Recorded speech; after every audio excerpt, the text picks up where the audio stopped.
Digo, pois, que enquanto o herdeiro é menor, ele nada se diferencia de um servo. Ainda que seja senhor de tudo, mas está sob tutores e cuidadores até o tempo determinado pelo pai, né? E essa é a base central da teoria da permissão com fundamentos bíblicos, tá? E esse fundamento foi algo que Deus nos trouxe aqui no nosso coração, porque não adianta você ser servo. Deus não quer, Deus não veio aqui para buscar mais um servo, irmão. Servo ele tem bastante, os anjos também estão ali a serviço. Ele não quer que você seja servo, ele quer que você seja filho.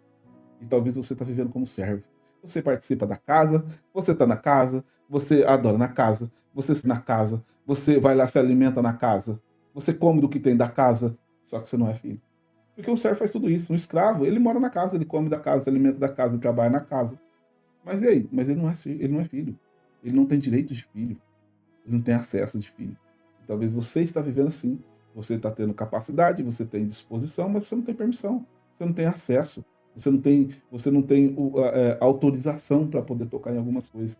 E lá eu falei um pouco sobre o que é isso, trouxe os fundamentos aqui bíblicos a respeito disso. Eu falei o que era a permissão, segundo os nossos princípios bíblicos, o que não era permissão, né? Trouxe aqui a clareza. E hoje eu vou estar começando aqui a partir do por que que isso acontece, né? Por que que umas pessoas têm acesso? Por que que Deus espera que a gente se posicione de forma diferente? Por que que Deus espera essa postura de nós? Por que que Deus espera de nós um nível mínimo de maturidade para poder ter acesso a algumas coisas? E conforme você vai amadurecendo, Deus vai liberando esse acesso para a tua vida. Por que que Deus não libera o propósito para quem ainda pensa como escravo? Sabe por quê? Porque o escravo ele faz parte. Eu acho que é importante você entender isso, que é importante você servir. Uma frase que fala muito na igreja, né? Aquele que não serve para servir, não serve para mais nada. Meu Deus. Oh, meu Deus. Ô, gente, não tem nada a ver uma coisa com a outra. Não tem nada a ver uma coisa com a outra. Mas por que que isso acontece? Por que que Deus ele espera com que a gente amadureça? Porque tem coisas, irmãos, Deus não chama meninos, Deus não trabalha com meninos. Deus, na Bíblia, tem um versículo que fala assim, que quando era menino, eu falava como menino, eu pensava como menino, eu agia como menino, mas quando eu cresci, eu abandonei as coisas de meninos. Entenda que o que Deus espera é que a gente cresça, que a gente se desenvolva, para que a gente possa, então, aí sim, assumir o propósito. Porque a herança é do filho, mas um filho maduro tem estrutura para carregar. Mas um filho mas só o filho maduro tem estrutura. Um filho que ainda é imaturo, um filho que ainda é novo, ele não vai ser cobrado de muita coisa, não. Mas ele não vai ter acesso a muita coisa também. Ele não vai poder usufruir de muita coisa. O fato de você ter uma herança não quer dizer que você vai poder ter acesso a essa herança. Você ainda foi imaturo. Porque o céu responde à postura, irmãos, a posicionamento. Eu falei ontem, no primeiro vídeo, né, na parte 1, sobre o quanto é importante a postura. Sabe por quê? Porque a postura declara o nível de maturidade que você tem. A postura mostra que você não vive oscilando por causa daquilo que você está sentindo, por causa daquilo que você está vendo. Não, a postura mostra do que você decidiu viver. A decisão que você teve é mostrada pela tua postura. Acompanho vários homens, né? Aqui para poder desenvolver esses homens. E eu sempre falo para eles o seguinte, falo assim, ó, uma mulher, ela não tem dificuldade de ficar com um homem que não tem resultado, mas ela não consegue ficar com um homem que não tem postura. Ela consegue até ficar com um homem que não tem resultado nenhum, irmão, mas quando ela vê o quadro posicionado, quando ela vê o homem ali agarrado, ela não tem dificuldade de ficar com um homem assim. Ela espera o resultado que for necessário. Mas quando ela vê um homem sem postura, irmão, sem postura não tem como. Então a postura que vai ser determinante para o teu nível de maturidade, para aquilo que você almeja, para aquilo que Deus está falando. Se Deus falou uma coisa para você, mas no meu coração não está sentindo. Mas Deus falou, falou. Mas eu não estou vendo nada. Mas Deus falou, falou. Irmão, você vai acreditar no quê? No que você está vendo, no que você está sentindo, ou você vai acreditar na palavra que você recebeu? Se Deus falou que você é mais que vencedor, você é mais que vencedor e pronto, acabou. Mas está sendo difícil, tá bom. Se tiver que chorar, fecha o quarto. Então vai lá e chora diante de Deus, chora diante de alguém que vai poder resolver a sua situação. Mas depois que acabou aquilo ali, beleza, enxuga a lágrima do rosto, joga uma água na cara e fala, vambora. Se posicione, porque é isso que Deus espera de nós, irmãos. Um posicionamento para que ele possa refletir quem ele é em nós. Porque isso é ser cristão de fato. A Bíblia fala que lá em Antioquia, os primeiros cristãos foram reconhecidos, foram chamados de cristão pela primeira vez. Por quê? Por causa do jeito que eles andavam, por causa da postura. Quem olhava para ele, Pedro, quando negou Jesus, as pessoas olhavam para ele e falavam, rapaz, são deles, né? Não, eu não. Eu falei, não, você se veste igual a eles. Você fala igual a eles. Você parece muito com eles. Será que hoje as pessoas, quando olham para nós, ela vê em nós cristianismo? Será que hoje, nossa postura, eu estou falando de postura, irmão. Eu estou falando daquilo que as pessoas olham para você, lá no teu trabalho, lá na tua escola. Será que as pessoas, quando olham para você, ele vê um homem de Deus, uma mulher de Deus que está posicionado? Porque se talvez isso ainda não aconteceu, pode ser que você ainda talvez só seja um menino. Talvez que você está ali vivendo como servo, mas ainda é só um menino, você ainda não cresceu. E aí você não pode reclamar que você não tem acesso. Porque se você é um menino, você não vai ser cobrado como adulto. Certo ou não? Eu tenho 2 filhos aqui, né? Os 2 são menores e menino de 9 anos. Eu não vou cobrar dele uma postura de gente adulta. Né? Eu não vou cobrar deles algumas coisas que eles ainda não têm idade para isso. Se eles tivessem 30 anos, coisas, irmãos, que a gente aceita de uma criança, a gente nunca vai aceitar de um adulto. Uma criança fala, mãe, vem me limpar no banheiro. Normal. E um menino de 30 anos? Você já imaginou? Ô, mamãe, vem me limpar no banheiro, grandão. Não tem cabimento. Concorda? Só que muitas vezes nós somos assim também espiritualmente. Nós somos assim na fé. Nós queremos ter acesso, nós queremos ter direito de pessoas maduras, mas não queremos o compromisso de uma pessoa madura. E aí não adianta, nós precisamos ter um posicionamento, deve refletir aquilo que nós buscamos. Nós precisamos compreender que algumas atitudes precisam mudar em nós. Alguns posicionamentos precisam mudar em nós. Para que aquilo que é verdade já no mundo espiritual, ele se torne agora materializado, consumado no mundo físico. Então a postura, ela reflete aquilo que você acredita de fato. Não é só a fé.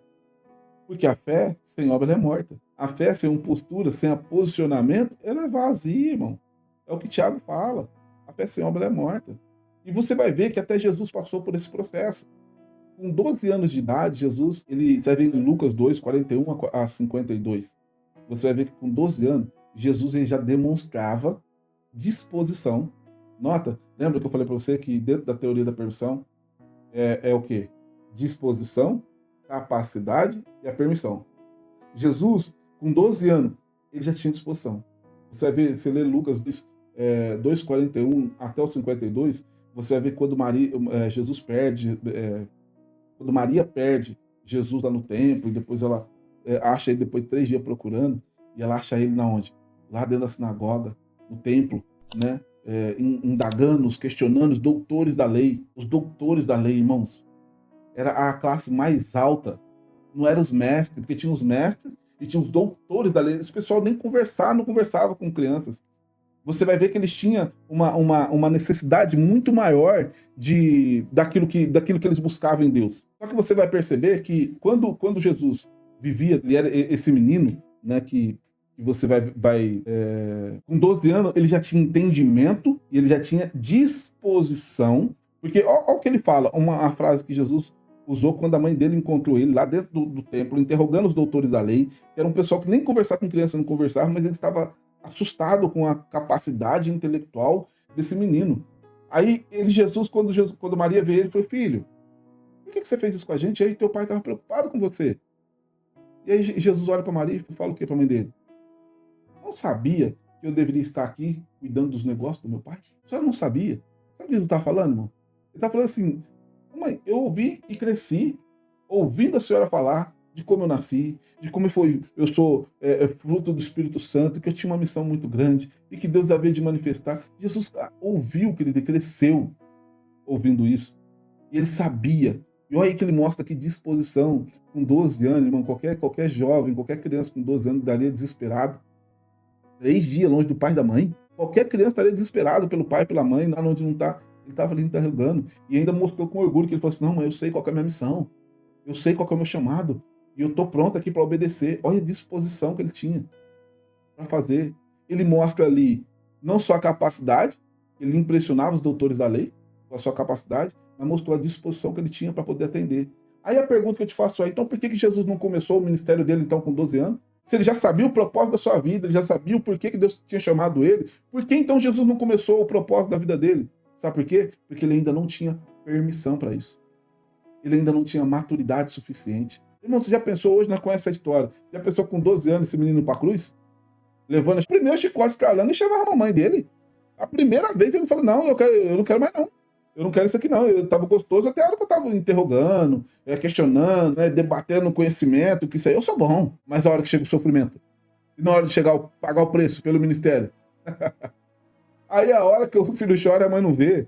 Irmãos, é por isso que muitos de nós que ainda não temos acesso àquilo que Deus quer liberar para você, é um direito seu, você tem direito sim à herança, mas a pergunta é, será que você já está pronto para sofrer pelo propósito do teu chamado? E não pense você que não vai ter sofrimento, irmãos. Vai. Se até Cristo teve que passar por isso, a Bíblia fala que ele aprendeu a obediência pelo aquilo que ele sofreu. Jesus, ele aprendeu a obediência pelo aquilo que ele padeceu.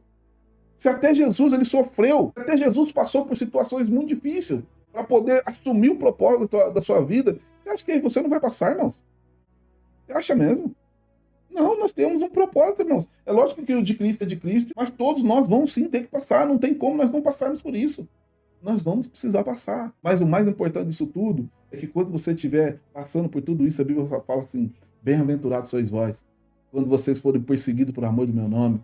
Bem-aventurado sois vós quando vocês forem caluniados pelo amor do meu nome. Bem-aventurados sois vós. Querido, ele vai falar para você, você vai ser bem-aventurado. Sabe por quê? Porque com uma pessoa madura, quando ele está passando por um sofrimento, para cumprir o propósito da sua existência, você vai se sentir digno. Olha, os discípulos, quando eles encontraram a maturidade, quando eles chegaram na maturidade, eles apanhavam por causa de Jesus e eles falavam, nossa, nós fomos dignos de ser chicoteados por amor a Cristo. Nós somos dignos de ser perseguidos por causa da nossa fé. Olha, as pessoas estão nos perseguindo por causa daquilo que nós carregamos. Olha como que eles se sentiam, querido, privilegiados de estar passando por sofrimentos e situações. E aí você vê a maturidade. Deus falando para Pedro, o que eu faço agora, você não vai entender. Quando ele cingiu os lombos e começou a lavar os pés de Pedro, Pedro não entendia, falou, não, Senhor, quem lava os pés aqui são os servos, nós somos seus servos, é nós que temos que lavar o seu pé. E Jesus falou para Pedro, Pedro, o que eu faço agora, você não entende agora. Não é assim que funciona, Pedro. O que eu faço agora, você não vai entender agora. Mas lá na frente, você vai entender, Pedro. Porque agora você ainda é maturo. Você ainda não entendeu muita coisa, mas lá na frente, Pedro, você vai amadurecer. E quando você amadurecer, Pedro, quando você se converter, Jesus fala para ele, vai lá e convence seus irmãos também, Pedro. Sabe, querido, porque existe uma trajetória que nós precisamos passar.